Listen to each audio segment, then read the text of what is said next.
के सो गए। हमें यहाँ सुलाने के लिए नहीं, हमें सभी हमारी टीम का मैंने हाथ जोड़ के नमन किया है। बाबा साहब, भगवान बुद्ध, कबीर साहब, रविदास एक क्रांति का नाम है। क्रांति वो जिस क्रांति से किसी आदमी का हम आहत भी नहीं करते, किसी को हम मारते भी नहीं, किसी से हम झगड़ा भी नहीं करते, लेकिन व्यक्तित्व और विचार से, वाणी से ऐसा प्राप्त करते हैं कि सामने वाले का अपने आप ही जो ढोंग है, पाखंड है, आखंड है, देव देवता, कर्म कांड है, डर है, भय है, भाग्य भगवान है, जो भी ऐसी शक्ति है जो आपको डराती है, कमजोर बनाती है, जो आपके व्यक्तित्व को एक बहुत ज्यादा छोटे दायरे में लाती है, उसको खत्म करती है, ऐसा नाम है कबीर साहब का, ऐसा नाम है गुरु रविदास का, ऐसा नाम है संत श्रोमणी तुकाराम का, ऐसा नाम है कबीर और हमारे भगवान बुद्ध का। तो उस बात को सुनने के लिए हम यहाँ पर हैं। हम क्रांति करने वाले लोग हैं। हमें समाज में इनको जिंदा रखना है, इनसे साथ रहना भी है, जीना भी है, लेकिन आने वाली जनरेशन को वो शब्द और वो तलवार और वैचारिक क्रांति देनी है जिस क्रांति से आने वाला व्यक्तित्व, आने वाला हमारा जनरेशन इस दुनिया के अंदर एक विचार से शासक बने, उसके विचार में वो ताकत होनी चाहिए। तो मैं निवेदन करता हूं, जो भी वाणी या भजन या जो भी लोग यहाँ पर वक्तव्य रखें, उसी लाइन में बातों को कहें कि क्रांति कैसे होगी, चाहे वो मानव के व्यक्तित्व में हो, चाहे पूरी दुनिया के जगत में हो। इसी लाइन में हमारे बीच में एडवोकेट IR सिंह जी आए, इंद्रराज सिंह बहुत काम करते भगवान बुद्ध कथा पर, और उन्होंने हमारे को निवेदन किया है कि हम बोलना चाहते हैं, तो एक IR सिंह जी के लिए जोरदार स्वागत करें। और हम उम्मीद करेंगे इधर से उम्मीद करेंगे कि आप देखिए, चाहे 10 लोग, 50 लोग, 20 लोग, 10 लोग, 2 लोग के विचार लेके जाए, लेकिन विचार हो जाए तो विचार आगे जाके क्रांति कर जाए। एक बार IR सिंह जी के लिए जोरदार स्वागत करें। आप सबका जय हिंद।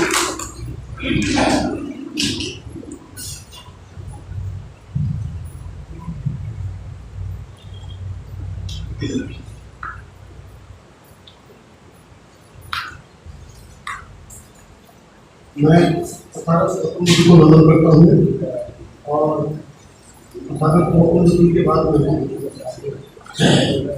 मैं संत श्रोमणी रविदास जी को और साहू जी महाराज को, बाबा साहब डॉक्टर अम्बेडकर को मैं नमन करता हूँ। भारत के अंदर एक वक्त ऐसा था कि जिसमें ना कोई अपील थी, ना कोई दलील थी और ना ही कोई वकील था। भारत में जो सबसे महत्वपूर्ण चीज है वो महत्वपूर्ण चीज ये है कि भारत का जो इतिहास है वो इतिहास दो संस्कृतियों का टकराव है, और एक संस्कृति श्रमण संस्कृति है और दूसरी संस्कृति ब्राह्मणवाद की संस्कृति है। साहू जी महाराज हो, गुरु रविदास हो या संत रविदास जी हो, वो सब श्रमण संस्कृति के पर चलने वाले लोग थे, उनका प्रचार करने वाले लोग थे।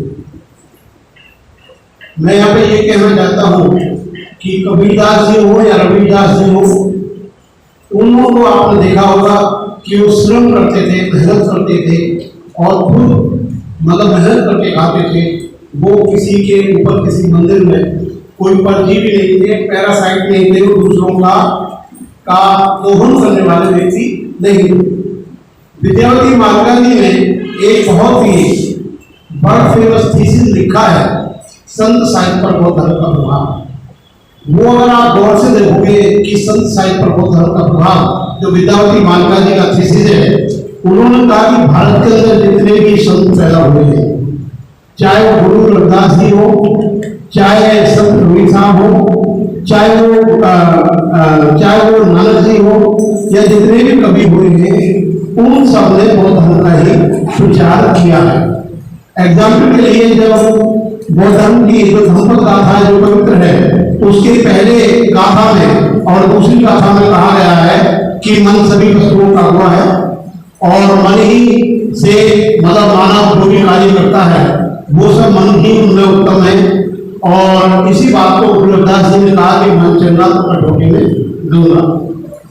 जब हम मध्यम मार्ग की बात करते हैं बुद्ध की फिलॉसफी की, मध्यमनिका जो एक ग्रंथ है उनका मध्यम मार्ग की, और उसको जब हम आधुनिक युग में ले जाते हैं, आधुनिक युग में ले जाने के बाद हम देखते हैं कि जब कबीरदास जी एक बात कहते हैं कि अत का भला न बोलना अत की बलि न चो, अत का भला न बरसना अत की बलि न दो, तो मध्यम मार्ग की हम शिक्षा देते हैं जो कबीर की फिलॉसफी से, जो बुद्ध की फिलॉसफी से लिया है।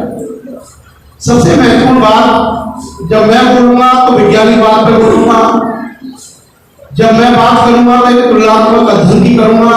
प्रोफेसर मैक्सवेल की जो बुक है India what can teach us, जो बड़ी वर्ल्ड फेमस बुक है, उस बुक के अंदर बताया गया है कि भारत में लोग लिखना नहीं जानते थे। जो लिखने का सबसे पहले एविडेंस का जो प्रूफ मिलता है वो सम्राट अशोक के शिलालेख है, जो लिखे हुए मिलते। इससे पहले भारत के अंदर कोई प्रूफ नहीं मिलता कि यहाँ के लोग लिखना जानते हैं।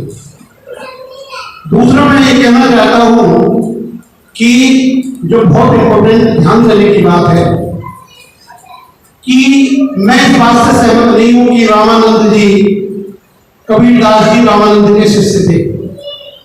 मैं इस बात से भी सहमत नहीं हूं कि रामानंद जी रविदास जी के शिष्य थे, क्योंकि जब छुआछात इतने बड़े पैमाने पर थी तो हमारे जो दुर्बल वर्ग के लोग थे या दलित वर्ग के लोग थे या शूद्र जाति के लोग थे, उन्हें रामानंद ब्राह्मण क्यों पढ़ाता?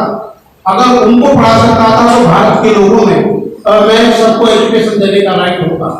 इस देश के अंदर कोई शूद्र क्रांति पैदा नहीं कर सका, क्योंकि शूद्रों को ब्राह्मणों ने शिक्षा से वंचित कर दिया है, इसलिए नारी को भी वंचित कर दिया है। दूसरी बात, जब भी कोई शूद्र समाज में या दलित समाज में या अनुसूचित जाति के समाज में कोई विद्वान व्यक्ति पैदा होता है, विद्वान मतलब कि हाईली एनालिटिक विज्ञानवादी लोग पैदा होते हैं, तो उनको हमेशा दिखाया जाता है कि साहब ये ब्राह्मण है, एक विधवा ब्राह्मणी से कबीरदास जी का जन्म हुआ, इस तरह करके लोगों को गुमराह किया जाता है। जबकि रिसर्च ये बताती है वो रामानंद के शिष्य थे और उनके माँ बाप भी बौद्ध ही थे। बाद में पालन पोषण नीमा और नीरू नाम के जो भी उनके माता पिता उन्होंने किया। दूसरी बात यह है कि संत कबीर साहब हो और कबीर साहब किसी मंदिर में नहीं गए पूजा करने के लिए, किसी मस्जिद में नहीं गए। अगर हमारा समाज कबीर दास जी की शिक्षाओं पर चले तो मैं कहता हूं कि हम 35 से 45 करोड़ आदमी इस देश की नींव को उखाड़ सकते हैं, हिमालय पर्वत को उखाड़ सकते हैं। ऐसी कौन सी पार्टी है जिसे हमारा नहीं सकते? लेकिन जब हम संतों का तुलनात्मक अध्ययन करते हैं तो जो कम पढ़े लिखे हमारे संत हैं, जो भी कबीरवादी हैं, उनका काम भक्ति से संबंधित है, उनका काम वैज्ञानिक विचारधारा से संबंधित नहीं है। जब आप उनके शिष्य थे, जब कबीरदास से बात कहते हैं कि मैंने कागज को और मसीह को, स्याही को और कागज को मैंने टच नहीं करा, तो इसका मतलब ये था कि उस समय कागज भी था, स्याही भी थी, और उन्होंने जो भी उपदेश दिए कबीरदास जी ने, वो उनके ब्राह्मणों से जो प्राप्त हो जाते थे वो उन बातों को लिखते थे और लिखने के बाद में हर जगह ब्राह्मणवाद की बात अपने पास से उछेड़ देते थे ताकि आगे चल के समाज गुमराह हो सके। वो ये भी मुझे डाउट लग रहा है कि वो राम के कोई फॉलोअर थे, क्योंकि जब वो कहते हैं पाहन मुझे हर में तो मैं पूजू पार ताके जाकी बलि खाक पी संसार, तो इसका मतलब यह है कि वो हरि नाम की बात को कह रहे हैं। और जब वो ये कहते हैं कि कंकड़ पत्थर जोड़ के मस्जिद नहीं बनाए, कातल वाला बात है, क्या भैरा हुआ खुदा? मैं कहता हूं कि आज के जमाने में, आज कबीरदास जी को लेकर 500-700 साल का समय है, 600-700 साल का। आज कोई मायका लाल इस देश की राजधानी में या कहीं भी इतना बड़ा बगावत अंधविश्वास के खिलाफ नहीं कर सकता कि जो कबीरदास जी ने उस समय कहा। तो कबीरदास जी का हमें जो आज के समय में योगदान है, नंबर 1 बात अंधविश्वासों को खत्म करना है। जो जातिवादी प्रथा है, जो हमारे यहाँ छुआछात बढ़ाती है, जो प्रथा हमें गुलाम बनाती है, वो प्रथा अगर हम मंदिरों में दान देंगे, मंदिरों में हम जाएंगे, तो हम आने वाले समय में हमारी जो पीढ़ियां हैं वो किस प्रकार गंदगी को दूर कर सकती है, गुलामी को दूर कर सकती है, और किस प्रकार हम लोग मतलब की वैज्ञानिक विचारधारा को पैदा कर सकते हैं।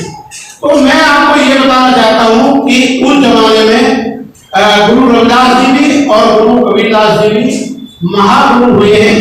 और इसका प्रूफ यह है कि जब चित्तौड़ की महारानी मीराबाई, जो एक 24 कैरेट की एक कैटेगरी की छत्राणी, एक टमार की शिक्षा बन सकती है, तो ये मतलब था कि वो अपने समय के महान ऋषि थे, महान योग विद्वान थे। कबीर साहब ने जितना लिखा है, हालांकि वो कम पढ़े लिखे हों या अनपढ़ हों, लेकिन उन्हें इतना विस्तृत ज्ञान था कि आज एमफिल पीएचडी में कबीर साहब को पढ़ाया जा सकता है, पढ़ाया जाता है। जिस प्रकार हम हिमालय की तुलना केवल हिमालय से कर सकते हैं, उसी प्रकार हम संत कबीरदास जी की तुलना केवल संत कबीरदास जी से कर सकते हैं। कबीरदास जी ने जो समाज को एक तरह से शासन, अनुशासन, प्रशासन और अंधविश्वास के खिलाफ बोला है, उन्हीं बातों को भारतीय संविधान के जो चैप्टर 4 क्लॉज 8 है, जिसपे कहा है it shall be the bounded duty of every citizen of India, कि जो हमारा अंधविश्वास को, जो साइंटिफिक टेम्परामेंट को बढ़ाएगा, विज्ञानवाद की बात करेगा, वो कबीरदास जी ने आज से 600-700 साल पहले वो बातें की है। कबीरदास जी एक जल्दी दिया आए हैं। अगर कोई घूम पी ले तो मैं कहता हूं कि उसके अंदर से ज्वालामुखी निकलेगी और सब प्रकार के दुष्टांतों को दूर कर सकता है। कबीरदास जी का सबसे बड़ा जो इंपॉर्टेंट उस जमाने में था कि आप देखते हैं कि जितने भी कपड़े बुनने वाले थे, अंसारी समाज और जाति के लोग, जो बिहार और उत्तर प्रदेश में आप राहुल शांता जी का गान दर्शन दिग्दर्शन पढ़ेंगे तो आप पाएंगे कि वो सब लोग मुसलमान बन गए, और मुसलमान दो तरह से बने, या तो वो लोभ में बने या वो डर की वजह से बने, या तो वो लोभ में बने या डर की वजह से बने। जब बौद्ध धर्म के ग्रंथ होते हैं और बख्तियार खिलजी जब वो गया में जाते हैं तो वो पूछता है कि जहां पर आएंगे तो हम क्या करें, जो बहुत बड़ी लाइब्रेरी होती है, तो उस समय जो उनका सफेद सलार था बख्तियार खिलजी, वो कहता है कि अगर ये किताबें हमारे कुरान शरीफ को के खिलाफ है तो भी इनमें आग लगा दो, क्योंकि कुरान शरीफ के खिलाफ है। अगर ये पुस्तकें बौद्ध धर्म की कुरान शरीफ के खिलाफ है तो भी इनमें आग लगा दो, सहयोगी है तो भी इनमें आग लगा दो, क्योंकि कुरान शरीफ को किसी सपोर्ट की जरूरत नहीं है। 6 महीने तक आग जलती रही और आपके पूर्वजों की जो बहुत बड़ी चलती फिरती लाइब्रेरी ज्ञान था वो बर्बाद कर दिया गया। तो मैं आपको यह बताना चाहता हूं कि संत कबीर की को समाज में ले जाने की जिम्मेदारी हमारे नौजवान लोगों को है। उन छूटे हुए कारतूसों को पूरे आदमी कबीर का कभी संदेश लोगों में ले जा सकते, और कबीर साहब ने बिना किसी से डरे हुए अपनी बात को बड़ी प्रवृत्ति, बड़ी सिंह की प्रवृत्ति से निर्भीक निडर होकर उन्होंने रखा है। दूसरी बात मैं एक और आपके सामने कहना चाहता हूं, जो साहू जी महाराज की आज जयंती है। साहू जी महाराज वे व्यक्ति थे, क्योंकि उनके जो दादा थे या उनके पोते थे, वो उनकी माँ, उनकी जो हमारे शिवाजी साहब हैं, उनके वो दादा थे, और उनका 26 जून के उनका जन्म हुआ। तो उस समय उन्होंने जो किताबें कानून पास हुई थी, एक पहली किताब थी कंपल्सरी प्राइमरी एजुकेशन एक्ट 1917। वो साहू जी महाराज ने देश में लागू करी कि एजुकेशन का राइट, जो 1917 में जब लेनिन रूस में क्रांति कर रहा था, तो साहू जी महाराज इंडिया में क्रांति कर रहे थे कि प्राइमरी एजुकेशन एक्ट जो 1917 वो यहाँ पे लागू होना चाहिए। दूसरा एक्ट जो 1919 के अंदर आया था, legal section of the intercaste marriage and inter religious marriage act of the 1919। 1919 के अंदर एक एक्ट आया था कि इंटरकास्ट मैरिज होनी चाहिए और हर जाति का आदमी या हर धर्म का आदमी किसी से भी जाति कर सकता है। इस सब बात को करने के लिए साहू जी महाराज ने पूरी ताकत लगा दी थी, और बाबा साहब डॉक्टर अम्बेडकर को इंग्लैंड भेजना, हायर एजुकेशन देना और मैं फाइनेंशियली मदद करना, या कि डॉक्टर अम्बेडकर के चक्रमुखी विकास में मैं राजऋषि साहू जी महाराज का बहुत बड़ा योगदान था, जिसे समाज नहीं भूला। दूसरी बात है manifesto against the observation of the untouchability act 1919 के अंदर आया। आप जो देख रहे हैं आज में the prevention of the SC/ST atrocity act जो 1989 का एक्ट है, इससे पहले इस वाले एक्ट को हम कहते थे the protection of civil rights act 1976, protection PCR act. इसके बाद में जो 1955 में एक्ट का नाम था वो था द अनटचेबिलिटी एक्ट 1955, और इससे पहले जो एक्ट 1919 में आया था वो था manifesto against the conservation of the untouchability act 1919। 1919 के अंदर ये अनटचेबिलिटी एक्ट आया था, इसको बड़ी मजबूती से साहू जी महाराज ने करा था।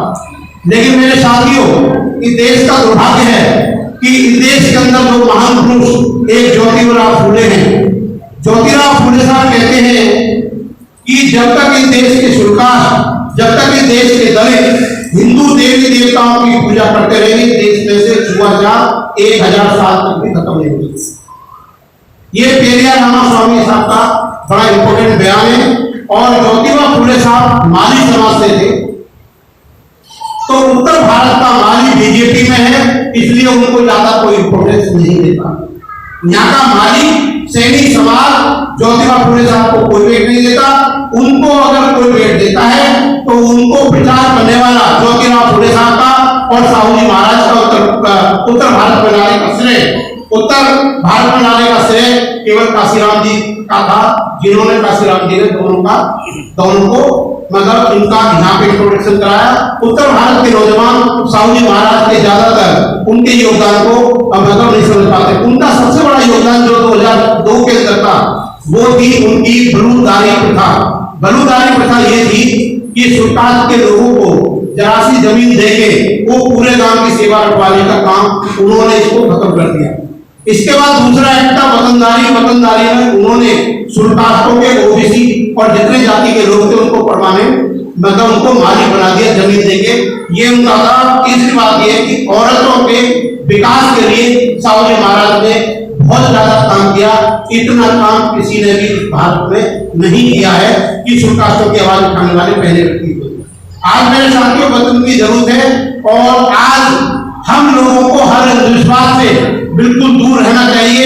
जब कबीर साहब किसी भी अंधविश्वास को नहीं मानते तो हमें कोई अंधविश्वास को फॉलो नहीं करना चाहिए।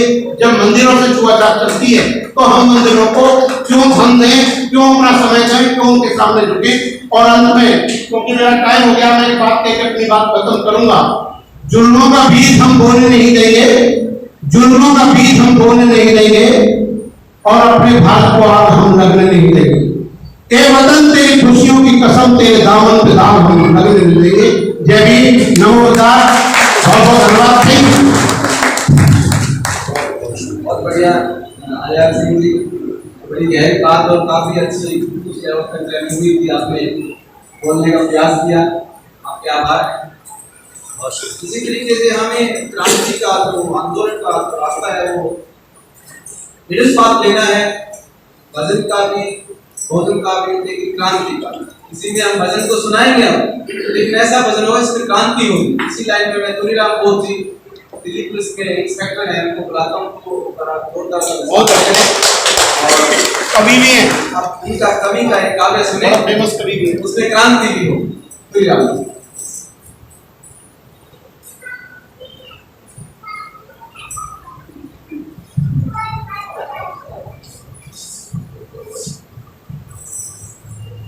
सत साहेब, जय भीम, जय भारत, नमो। साथियों, क्रांति विचारों से होती है। साहब काशीराम जी ने कभी सत्संग नहीं किए और शायद उन्होंने कभी सत्संग अटेंड नहीं किए होंगे, लेकिन साहब कबीर साहब का एक दोहा याद आता है